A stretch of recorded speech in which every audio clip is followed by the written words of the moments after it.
Hello, everyone, and welcome to today's SANS webcast, 2022 SANS Survey, State of the Cloud Security in the Enterprise, sponsored by Vectra.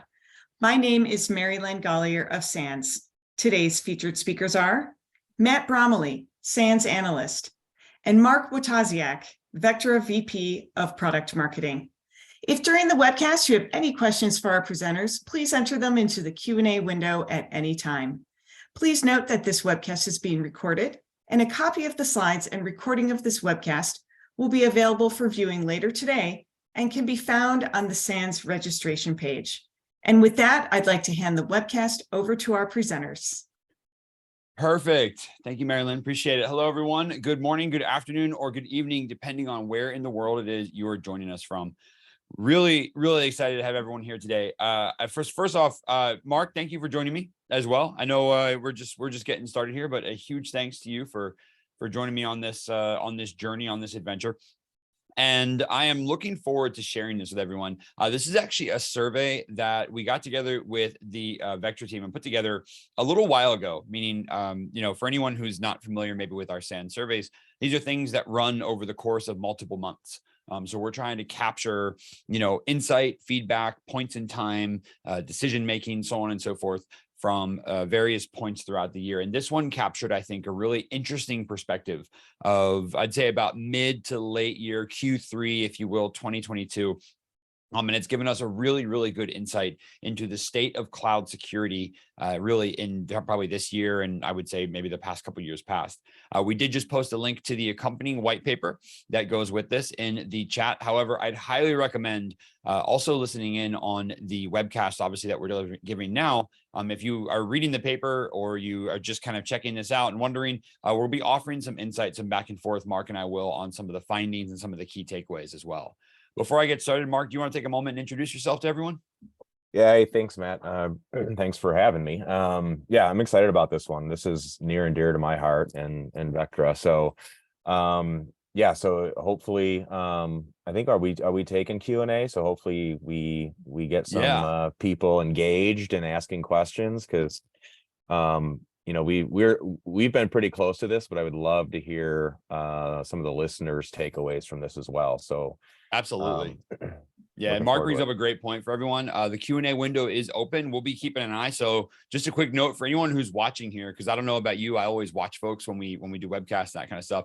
If you see my eyes drop down and dart from left to right, that's me monitoring the Zoom as well as the Q&A. So if you ask a question, we do have the window up live, and I'll be happy to rope that into the discussion as well. So if Mark and I are going over something, talking about a point, a finding, or anything else that came up, and you agree with us, we'd love to hear it. But if you disagree with us, we definitely want to hear it, because we are aware that a lot of these questions sometimes may not pertain to every our findings, I should say, may not pertain to every organization. Sometimes there's little niches or things that do not represent your organization. We'd love to hear about those differences and those intricacies and those niches that you're in, because they help us all understand how to make security better. So again, please be interactive. Please ask us questions, throw as much as you want our way. And of course, as we go throughout today's webcast, we'll be dropping little nuggets inside of the chat window as well. If we bring up any links, any supporting details, or anything else we can offer, we'll certainly throw that in there.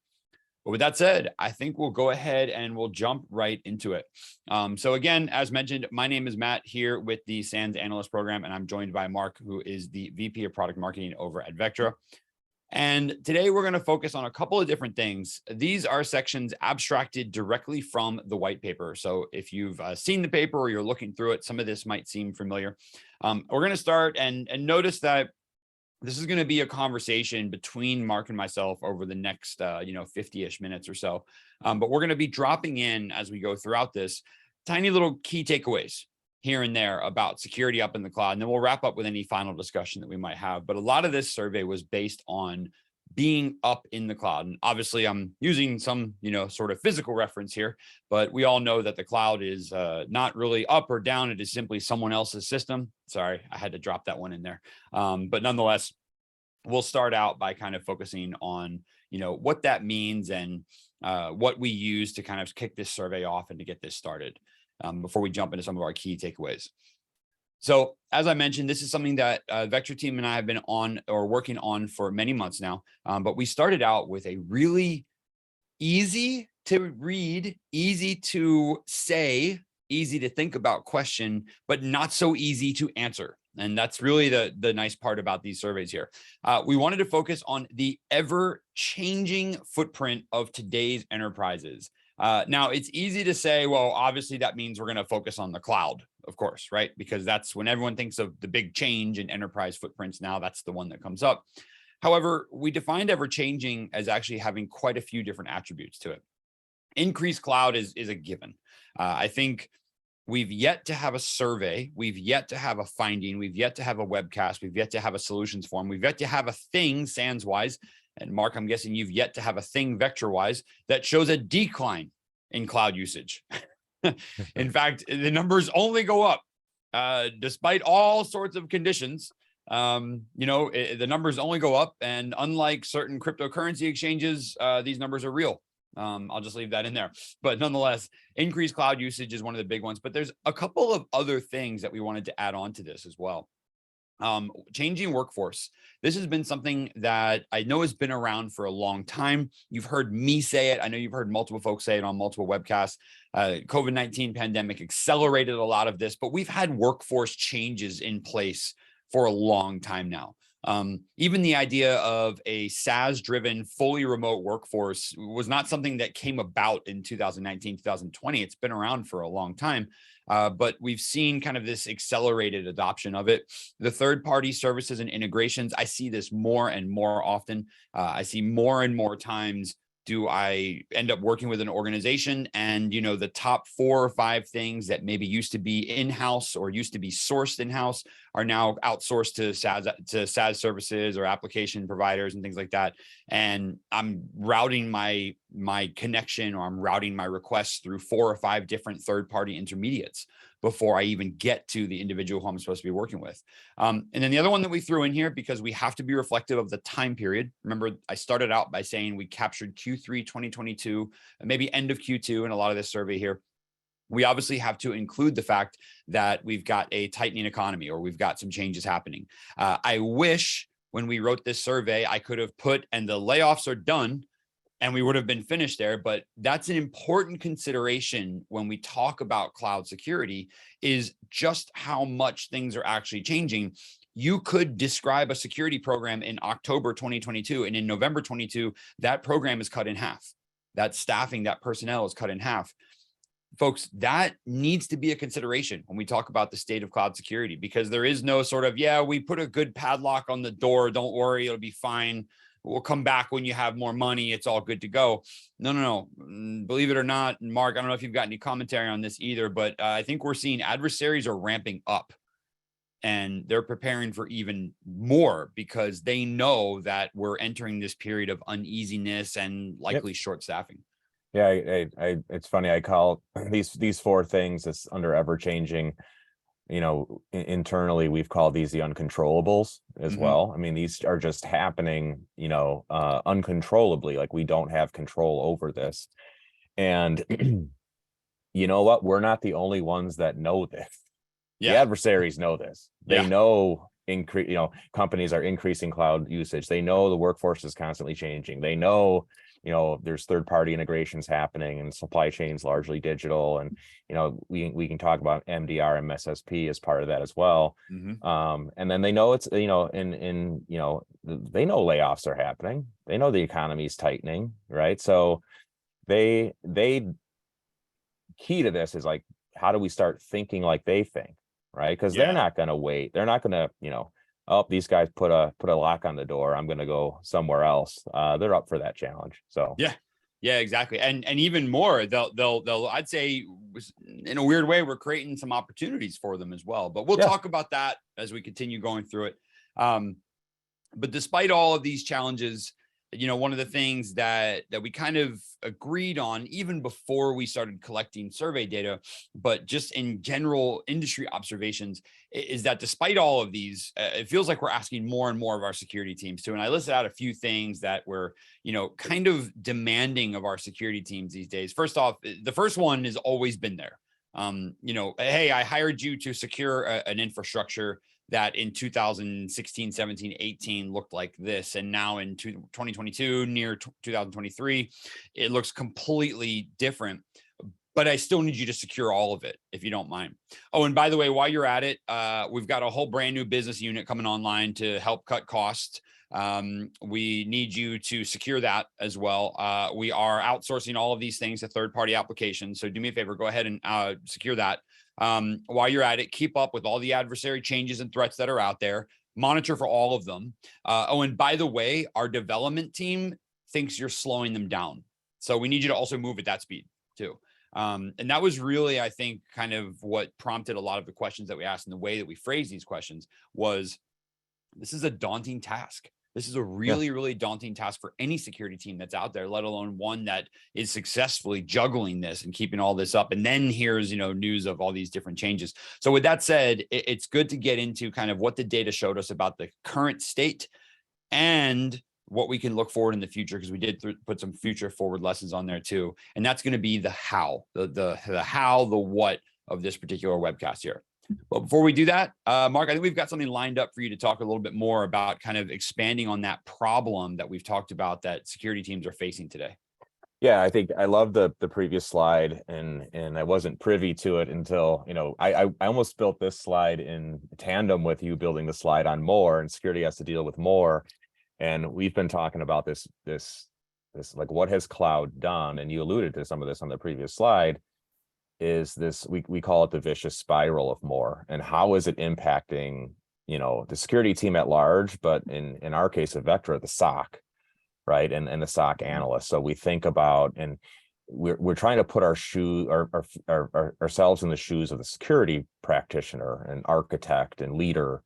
And, it's always more, right? And I think cloud it's always been that. I think if you look back a decade plus, security's always been dealing with more, but now it's getting amplified, right? And when we start thinking about more cloud deployments, obviously there's more holes and exposure that we need to be aware of, which potentially could lead to compromise, attack progression, noise, alerts, burnout. And the less SOC analysts you have, cloud deployments aren't going to slow down, so they get exponentially faster. The holes get wider or deeper, et cetera, et cetera. So there's this vicious cycle, and that's the fundamental. That's why I loved partnering with you on this research, because it's like, okay, now what? Like, okay, what's security doing about it? How are they thinking about it? So I'm eager to kind of jump in and see what people are thinking. Perfect. All right. Well, hopping right into some of our key takeaways. Now, we will expand upon these. Everyone who's watching, we'll expand upon these further, but these are kind of like the key bullets. They are at the preface of the white paper we publish as well. But I want to start to set that stage and set that foundation where I want your mind thinking about things as we walk through some of these findings here. But the very first one that we called out, and I don't know if I'd call this surprising, and Mark, feel free to offer some feedback on this too, as one of our key takeaways, or for each of our key takeaways. But one that I always find interesting is, what actually do teams use to secure their cloud footprints? And it should come as no surprise necessarily. We will look at the breakdown a little bit later, but I did like including the fact that it's actually a really nice healthy blend between cloud provider provided, third party, and custom developed tools. And I think in the past, what we've seen is a real big lean on one of two ways. I think third party tools for a long time were kind of like the way to go, because teams didn't have API developers, sec DevOps as part of that. Cloud provider tools weren't what they used to be. If anyone's doubting me, take a look at like the AWS or Azure dashboards from 2016 and compare them to now and the different insights that you have. So I liked seeing that we see those myriad of tools in there. We are going to look at that breakdown. Perhaps even better about that is we did focus in this survey as well on cloud and SaaS posture management solutions. So that's going to be CSPM and SSPM. You're going to hear us use those acronyms throughout today's webcast. And that is Cloud Security Posture Management and SaaS Security Posture Management. And what that does is gives kind of an overarching, hierarchy, or not hierarchy, but holistic view of those particular types of footprints and better ways to go about managing those footprints and managing the security posture of those footprints. We found really good usage amongst that. But if you are watching this and you're kind of like, Matt and Mark, that kind of Wild West thing you described earlier, where you can't get a handle on stuff, that sounds more like us. I promise you, you want to be looking up CSPM and SSPM technologies. One of the big benefits is continuous monitoring. We'll talk about that. But the big takeaway here in that third bullet point is letting the technology do the work for you. And this is a bridge that I find a lot of security teams arrive at.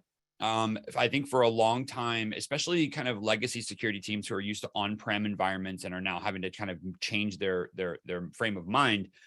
You're used to technology just doesn't work. You're used to technology is this like, it's this thing that is in the way, but it's actually a pain in the butt, or it's like it's a check mark on an audit list or something like that. That's because a lot of folks are thinking of technology as kind of legacy, thick client agent based stuff where, you are dealing with, taxation on resources and all sorts of issues when it comes to kind of keeping uptime and keeping resources available. And I'm speaking very much to like a legacy setup here. I think with the cloud, there's a huge change that comes about because I can have a piece of technology like a CSPM or an SSPM, and it can be completely API driven. It's not taxing my resources. It's not costing me anything additional from a cloud spend perspective. It is digging in and pulling back as much information about those cloud and SaaS security footprints as possible and giving that in a way that my security team can actually consume it. And I tend to find a lot of teams who are very hesitant, who are like, oh, well, we've got, our own custom thing. We do this, we do that, blah, blah. And I'm like, that's great. You started to learn how to crawl. Now we need to walk and run. It's getting too big. Let technology do the work for you.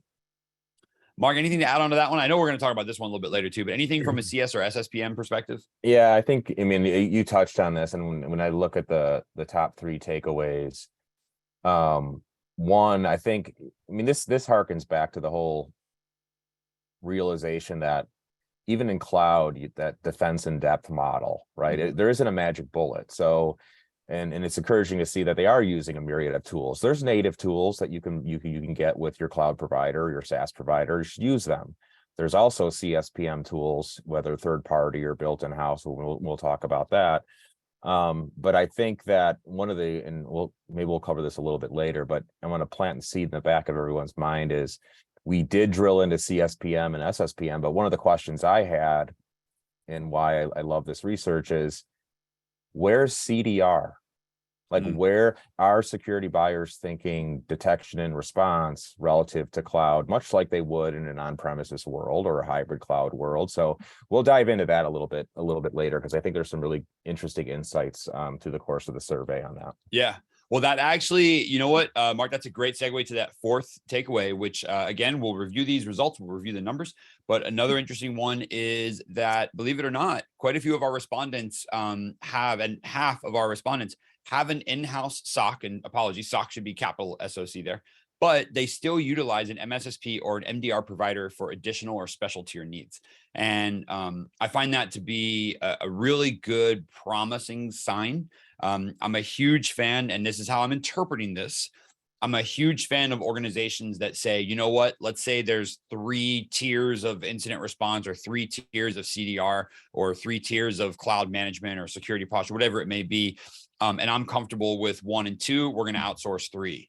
We also have some results that show the opposite. We have teams who are saying, look, I've got an advanced team of personnel over here. I don't want them doing low-level cloud monitoring and stuff like that. I'm going to outsource that. So I think we will get into a discussion of MDRs, MSSPs, and then the CDR side of things as well. By the way, in case you're hearing CDR for the first time, yes, cloud detection and response is a thing.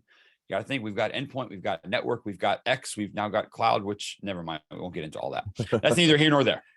All right. Well, first thing I'll dig into, first kind of results right here. We're going to, and we broke this down in the paper this way, and we're going to break it down in our discussion this way as well. We're going to look at a few results from CSPM and then a few results from SSPM. So Cloud Security Posture Management and then SaaS Security Posture Management. We broke them down individually and we asked questions about each for, I think, a pretty straightforward reason, which is for some organizations, these are very different. And I would argue from a security perspective, these are very different as well. The companies that you hook into or integrate with or are part of your supply chain from a application perspective may not be and are likely not the same thing as your footprint in a cloud provider. There's different risks, there's different vulnerabilities, there's different potential exposures, there's different credential sharing, different account usage, different functionality. So for that reason, we broke them up. Really high level, we just asked straight up, are you utilizing any sort of security posture management for cloud or SaaS applications? This is our precursor to the survey. 63% came back and said, yes, we are using security posture in some way. But there was an interesting even split between no and don't know. Now, Mark, I happily take the first time this pops up. I always mention this in any survey that we do, but feel free to comment or add on to this. I'm just going to say blanket for everyone here. Whenever we have a result that has unknown or unsure of it, I have a pleading call to action to bring that number down. If you got into this survey and you immediately looked at the first question and were like, I have no clue as to what we use, then you know immediately what you need to go and do. You know immediately, like you need to go and understand, hey, security team, hey, decision makers, stakeholders, buyers, whatever, are we utilizing any of these technologies? If not, go look at this webcast and this survey result featuring these two guys, Matt and Mark, talking about a bunch of different stuff that quite frankly sounds like the same problems we have.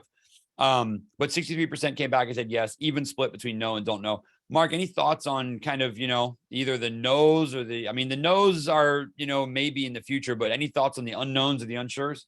Yeah, I think, it's funny. We have a mantra at Vectra that's rooted in erasing the unknowns. And when I see unknown or unsure,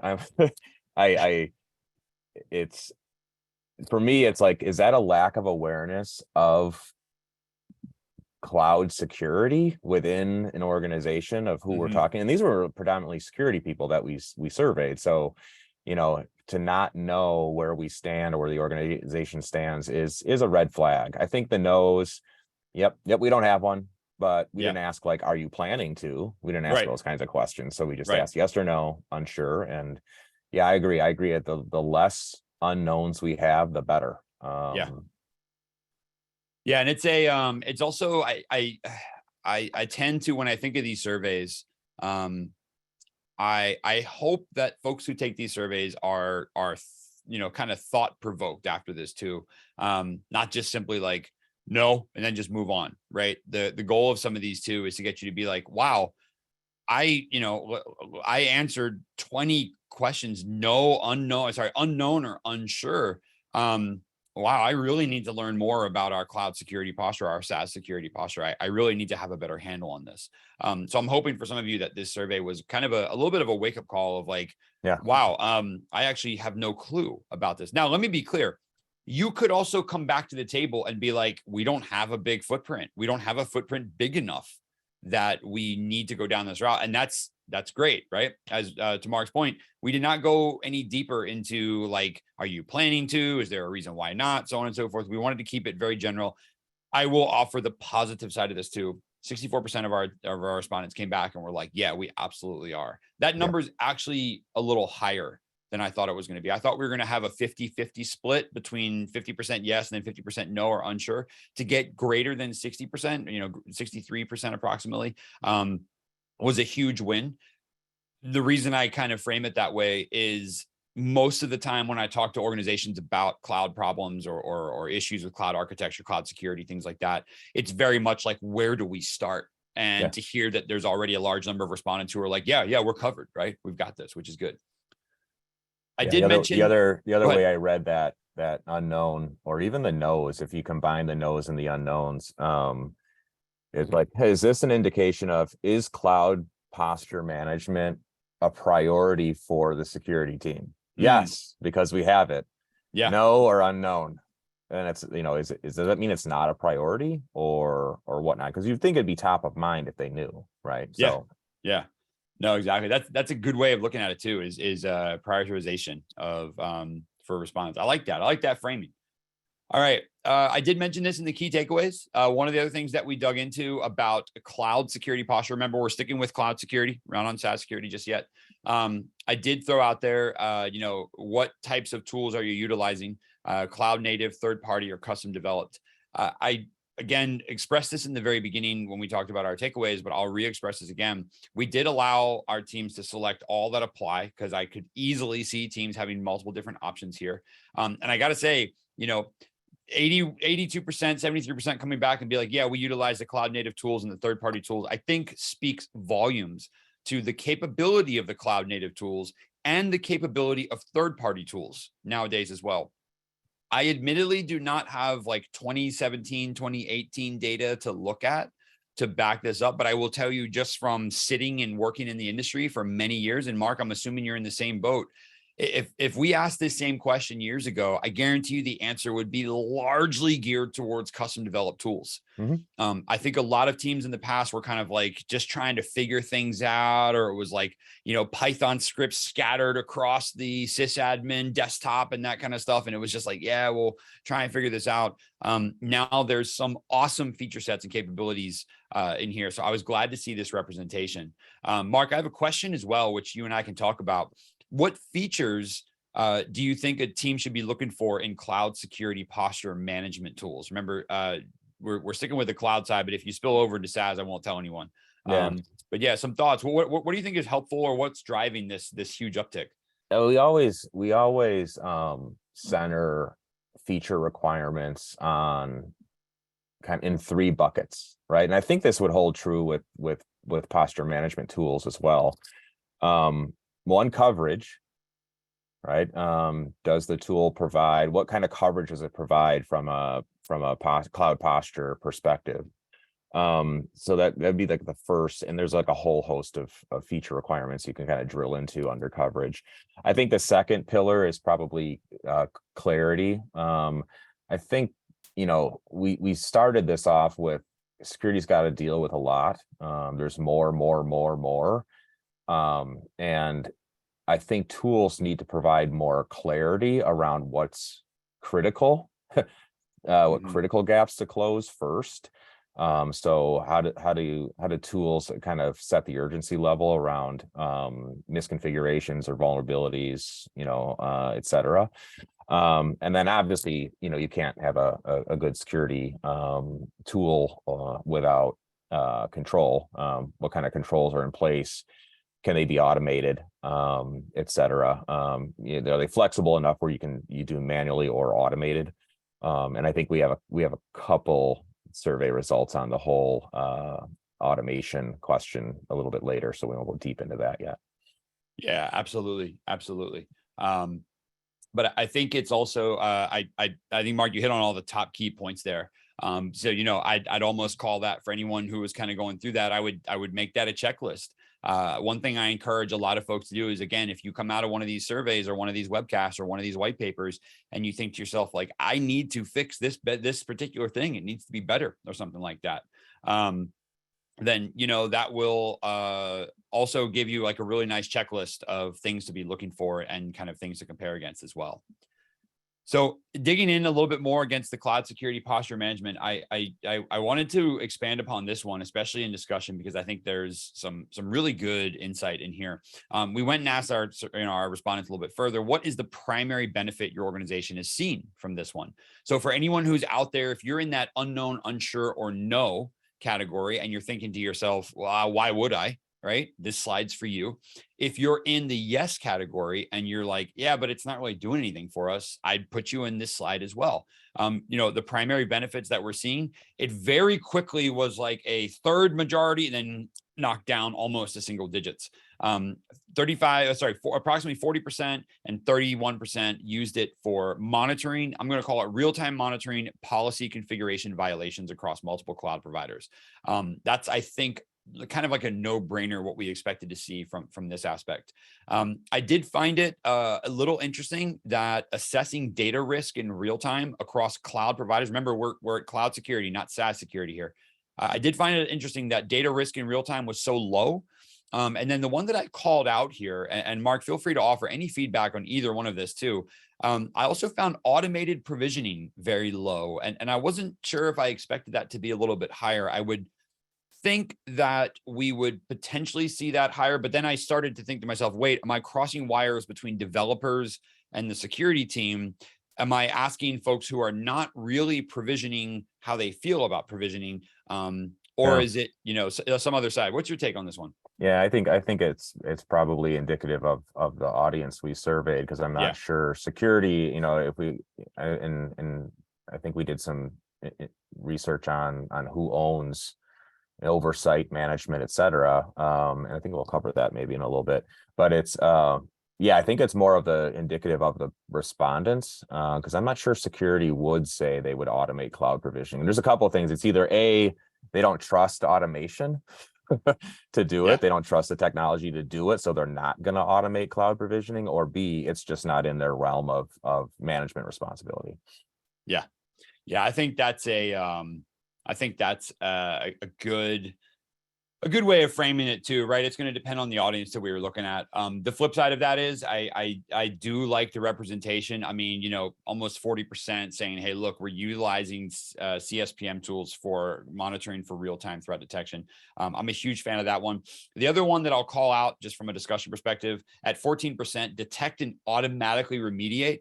I think we loaded this question up a little bit, and intentionally, because I wanted to see just how much pressure there is, or maybe how much reliance is a better word, there is on the automated side of things as well. And if you just look at the two between these, or if I look at maybe, the top two categories, continuously monitoring and detecting policy configuration, healthy representation. But look at, once I say, and do you automatically remediate these as well? It quickly drops down to 14%, which may speak to the capabilities of the tool, may also speak to, Mark, to your point about just like, what, give me the report and then I'll go fix it. I don't want the tool to do it for me. Yeah, the top two here scream to me, we need visibility.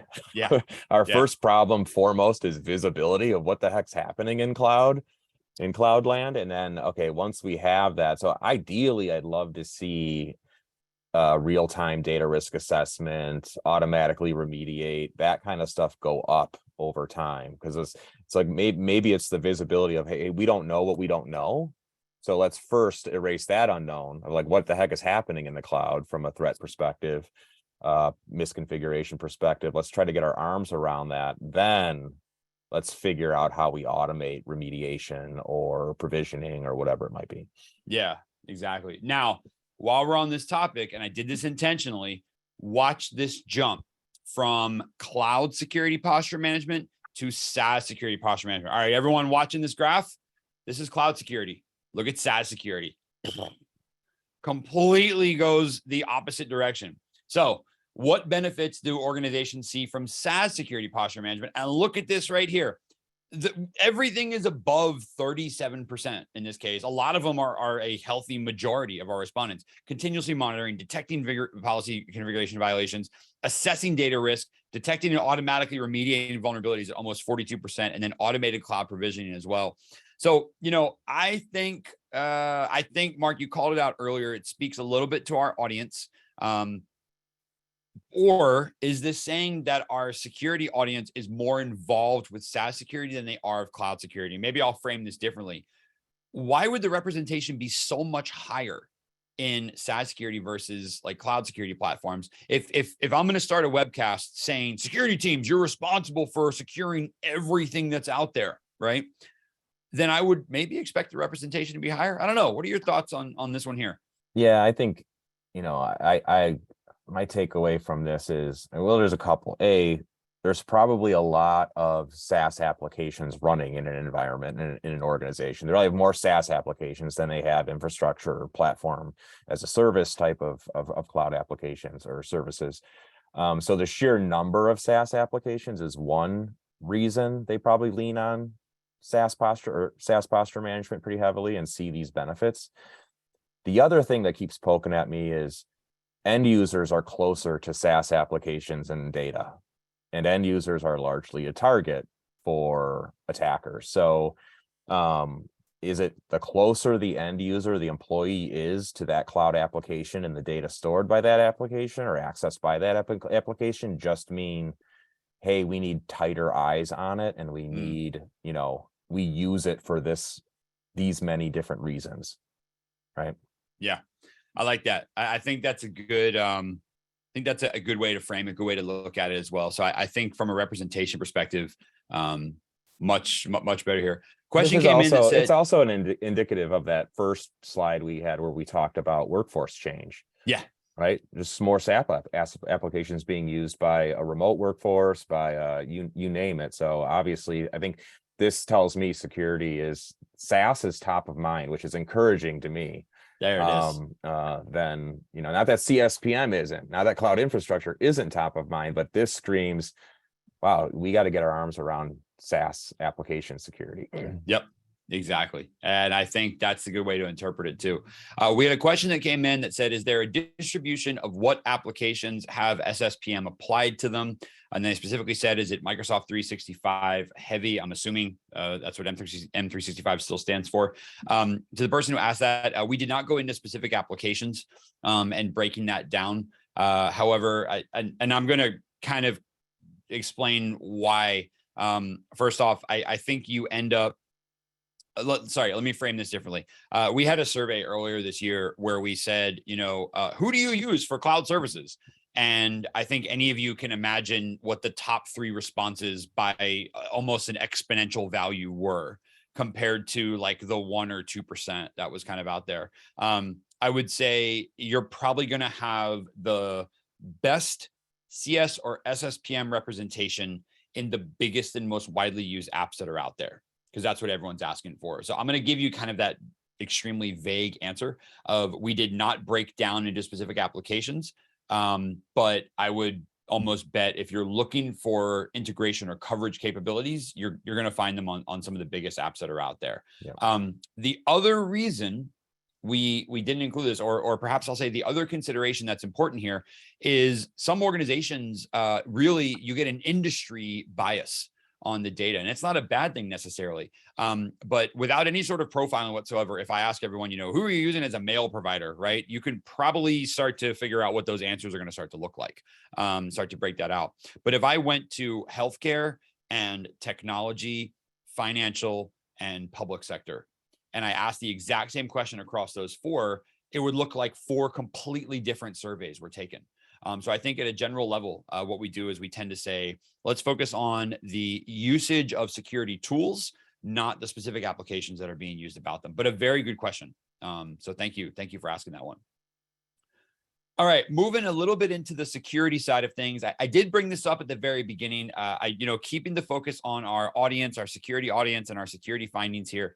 I found this one, first off, the way we broke it down, I was really happy to see. But then I was also very surprised at the results, because I have seen in my past a breakdown of kind of one or the other. I've seen really, really smart executives say, well, why do I need a SOC if I'm paying you to do it? And then I've seen the other side around. I have a SOC. Why do I need to pay you?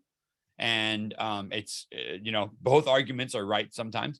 But then I like the way that we went about this question, and we said, hey, how do you feel about outsourcing? Is your SOC team entirely in-house? 50% came back and were like, yep, we're entirely in-house. Got it. We talked about tool usage, CSPM, SSPM, so on and so forth. I think the tool sets are there to do that. But take a look at the way we broke this down. Some in-house, some capabilities are outsourced, 26%. 14% came back and said, we outsource lower levels. We take care of higher levels in-house. And then 3% were vice versa. 3% were, I can handle the low. Anything above that is going out there. 4% came back entirely outsourced. 3% of unknown. You know exactly how I feel about you. You need to know who's watching your environment. I'm just going to leave that at that. But the 14 and 3%, the outsourcing at different tiers and levels, folks, if you are in one of those groups where you're outsourcing at a certain level, first off, a huge applause, a hats off to you, because your team has taken an assessment of what you can and cannot do. And that's not to say you can't do it tomorrow. It's just you can't do it today, whether it be resource constraints, financial constraints, whatever it may be. You've recognized, hey, we need some help, and you bring help in accordingly. Huge, huge hats off to folks who do that. I'd say any outsourcing whatsoever is a huge benefit. But Mark, what are your thoughts on outsourcing? Is there anything to gain, anything to lose, anything to watch out for? What are your thoughts there? Yeah, I would echo what you just touched on in terms of like kudos to the 14 and 3% that have a good grasp of skill level and talent that they have in place in-house, and where skill level and talent may be lacking, that they can outsource, maybe tier 1, tier 2, whatever it might be. But what this screams to me is, because if you say 26 plus 14, 43%, are using some sort of outsourced services. And what I'm seeing, I would wager a guess that 14 and 3% is going to be increasing over the course of the next year, pretty dramatically.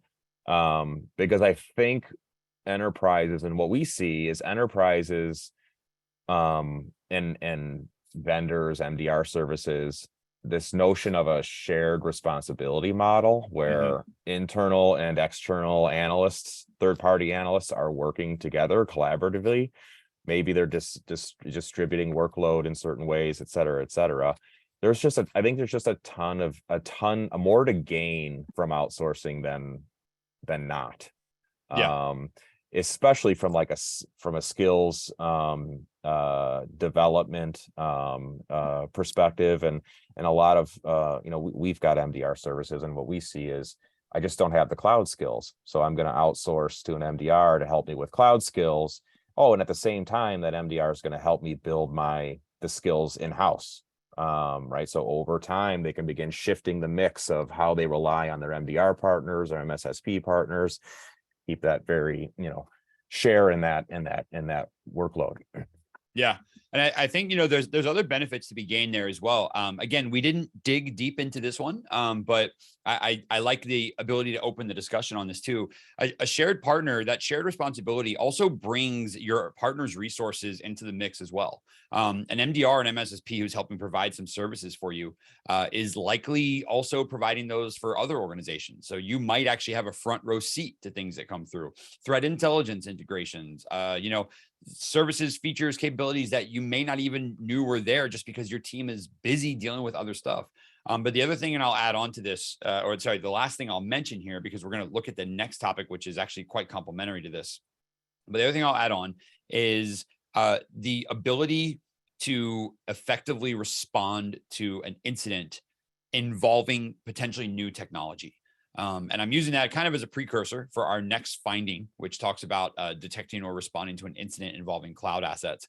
But before I dig too much into this one, I'll use that precursor to simply say, if you've been an incident responder, or you've responded to detections inside of an on-prem environment before, you've probably got great insight into dumping memory and collecting disk images and all those various other artifacts that help paint a picture of what's happening here or there. Well, I'm now going to flip the script on you a little bit, and I'm going to say you're now in the cloud. You don't have the option for all those certain things, but if you've got that partner who can bring that in for you, you're good to go. 61% of our respondents have had to deal with an incident involving cloud assets whatsoever. I'm not even going to touch the unknowns right now. Would you please bring that number down to 0? 24% came back and said no. Huge, again, if I'm not saying anyone's dishonest about our survey, but if you honestly have a massive cloud footprint, good security posture management in place, and you have not had to respond to an incident involving cloud assets, awesome. Good for you. Keep leading that charge. Love it. I want to dig, though, a little bit deeper here into our conversation. 40%, and I'm on the same vein here, incidents involving cloud assets. I'm going to bring that question back to Mark in just a moment, because our next finding, or our next question, said, did you treat things differently? Does your security team respond to incidents in the cloud differently from incidents on-prem? So here's my setup, my conversational part between you and I here, Mark. Is there a reason?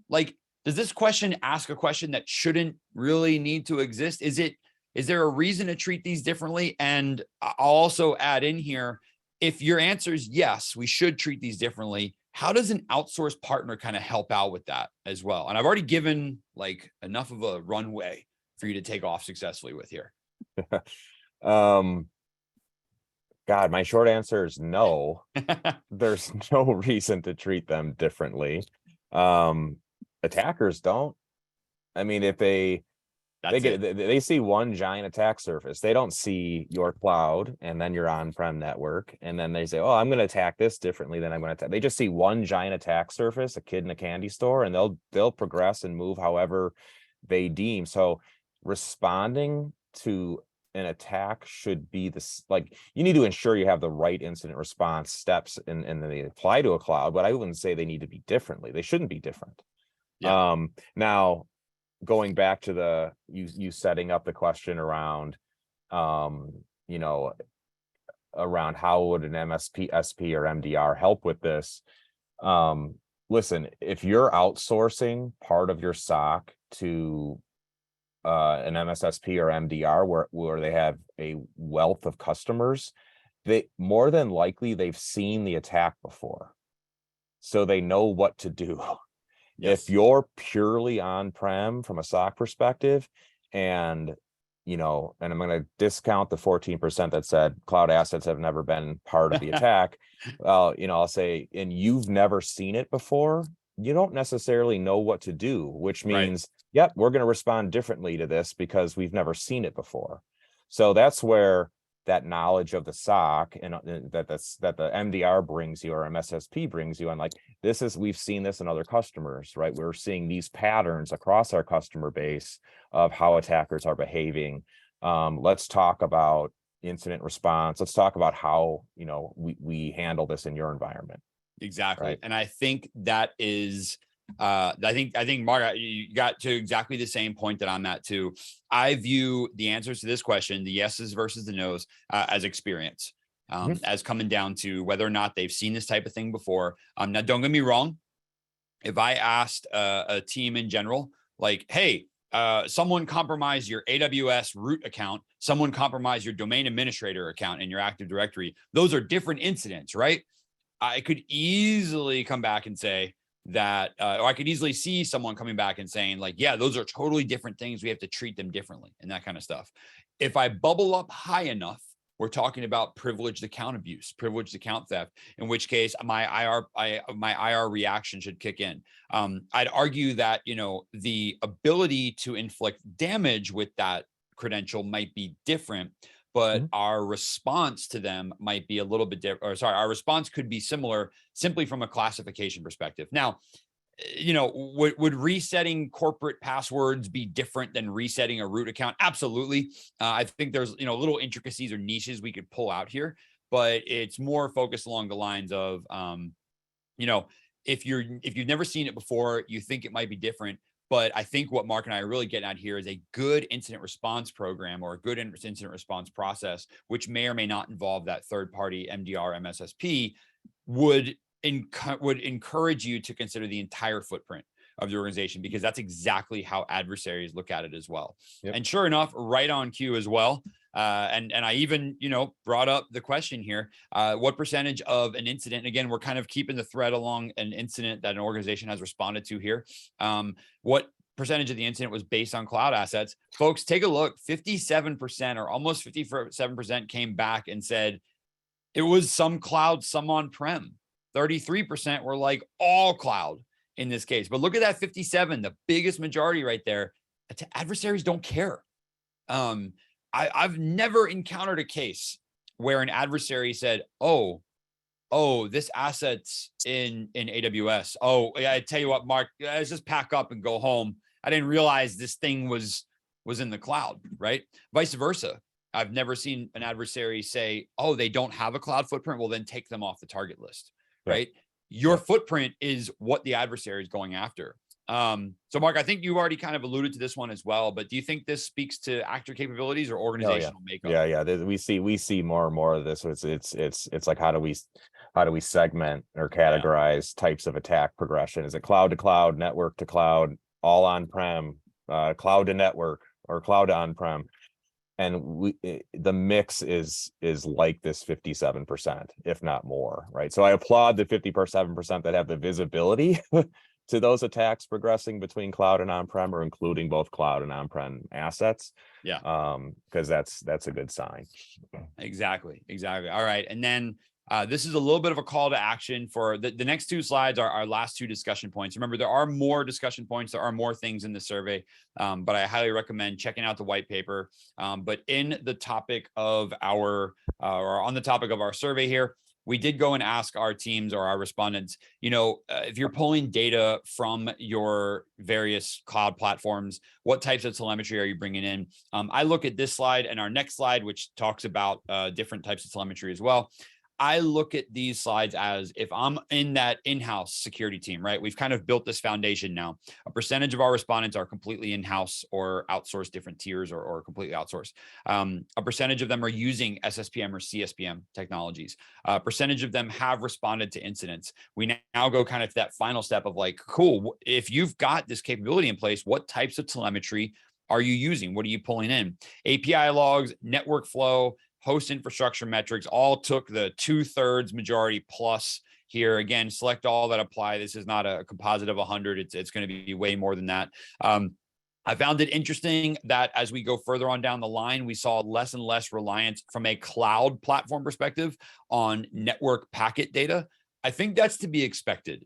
Most security teams I talk to have a ridiculously hard time building a scaled PCAP analysis program around their cloud footprint. So I totally see that. I think API logs and app metrics were the two I expected to see in the top here. Flow logs being a very welcome addition, especially as someone who loves network forensic data. I absolutely like seeing that in there.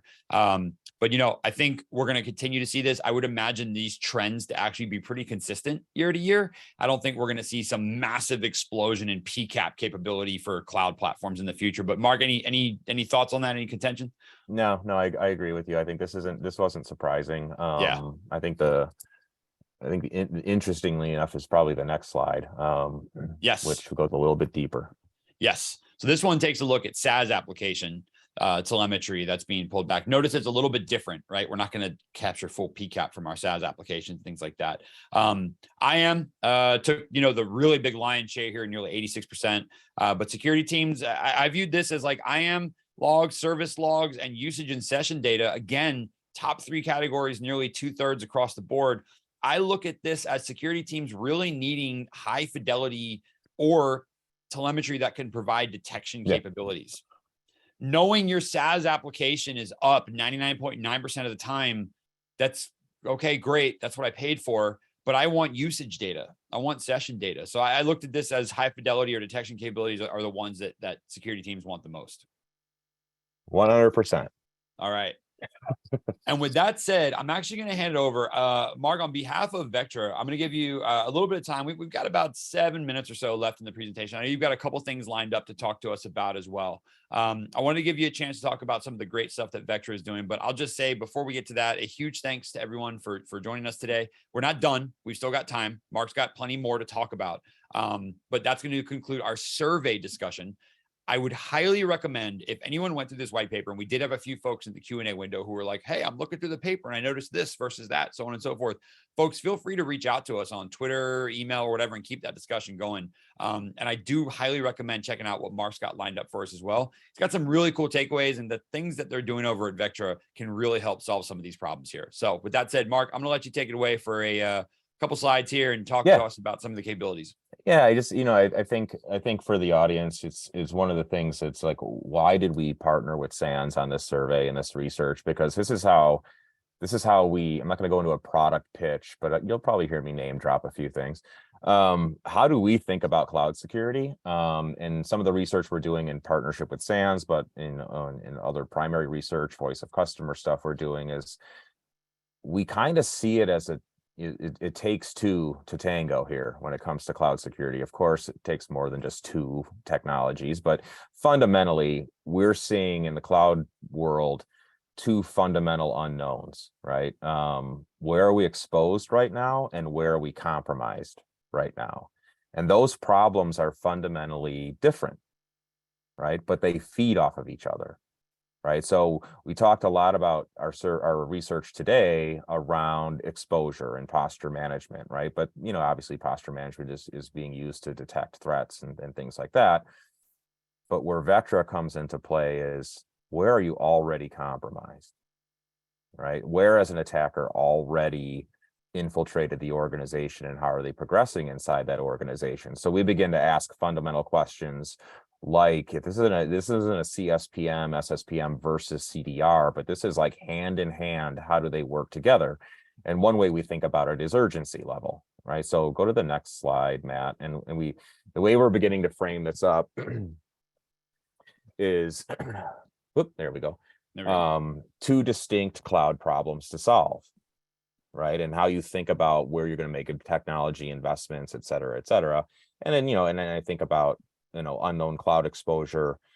We saw a lot of that in this survey, right? And in terms of how how your peers are using CSPM and SSPM, identifying and plugging holes. At least the survey says identifying the holes. They're not necessarily using the technology to plug them automatically, but we'll get there over time.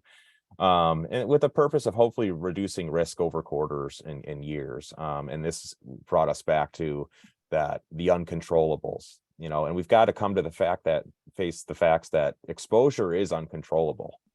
Just the more cloud adoption, deployment, et cetera, the more you cannot really control that. So you have to try and stay ahead of it.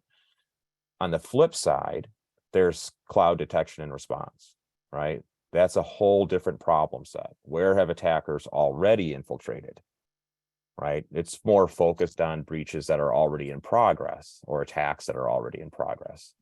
You got to mitigate that in a matter of minutes, hours to minutes, right? Compromise from a breach perspective is controllable, right? And there's a number of ways Vectra is approaching this from an unknown compromise perspective. And we talk about erase the unknowns. This is the unknown we're aiming to erase. And you'll see announcement from us today on Vectra MDR.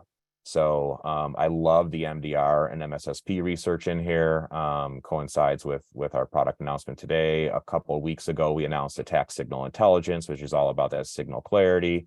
So love this joint project together, Matt and team. It was hugely beneficial to us. And again, thanks everyone for tuning in and listening to us banter.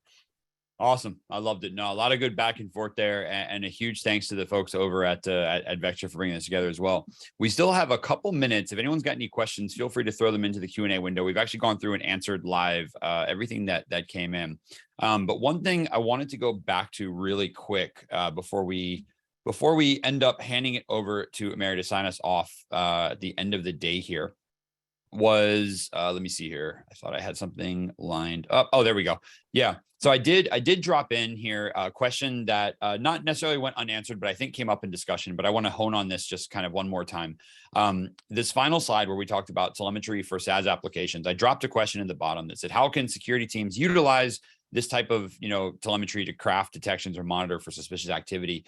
If you're someone who, again, and I like to think of our attendees being at different phases of adoption here. You might be like looking at these products. You might have them, but looking to make them better. You might be looking for things that I can detect against, or you might be saying, hey, Matt, I've got all the telemetry. I am at this point right now. What am I looking for? What am I doing here?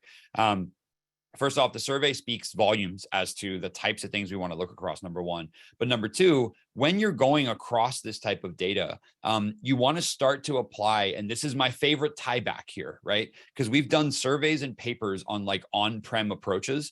And then in this exact webcast, we talked about why would we be approaching these things differently? I think the types of approaches you want to take towards SaaS application security is exactly the same.